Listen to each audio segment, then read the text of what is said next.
स्वामी किसी साहाय्य करंतु ताहले मो स्वामी जाई भल ही आसबे आपण मानक इच्छा। हजार हजार लोकों जीवन नेलाणी महामारी कोरोना आहरी अनेक रोगींकर एबे भी जीवन आ मृत्यु भितर जारी रही संग्राम। तेबे आउ किछि लोक चिकित्सा लक्ष लक्ष टंका खर्च करी बेसहारा होइछन्ति आ खोजी बुलुछन्ति सहायता हात। एमिति एक घटना देखा मिली गंजाम जिला दिगपहंडी ब्लॉक अंतर्गत सिद्धेश्वर पंचायत गणियानाल ग्राम में मासे धरी टुना साहू कोरोना आक्रांत होई प्रथमे प्राणपुर पर भुवनेश्वर एक घरोई हस्पिटाल चिकित्सित होते। तेज अवस्था सुधार न आसबार कटक एक घरोई हस्पिटाल को स्थानांतरित होई सेठारे से चिकित्सित अवस्था अच्छा। घर बिलबाड़ी और अन्य जिनिस सब बंधक दे प्राय 10 लाख टंकार ऊर्ध्व खर्च हो सारा।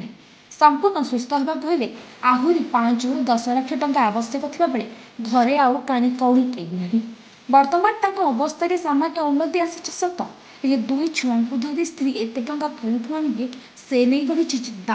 तेणु सरकारी सहायता नचित किसी वैधानिक व्यक्ति साहाय्य गुहारि कर संगीता संगीता सर स्वामी 17 लाख टंका ये सब माँ केते कले बापा माँ शाशु शशुर ये सब केते कले भाई भाव समस्ते केते करे ये करी लोन ये करी एबे बहुत ये अच्छी क्रिटिकल अच्छे टंका किसी हेले भी ये हम भल भाव देखे पारबू ये कर डॉक्टर कहते 5-6 लाख टका लगे कहते पुण माने साहाय्य कले आम ये करबू देखे पारबू देखे ये कर चलवाटा किसी किसी सांगसाथी मैंने साहाय्य कर चलवाटा बड़ कष्ट हो जड़े बाबू देलुगुर पहर दिन सिंह खत बात जा सब चल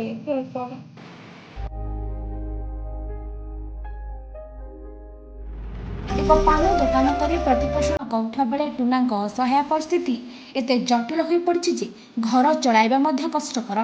तेणु एवं सहायता अपेक्षार दिन काटुंट टुना परिवार लोके।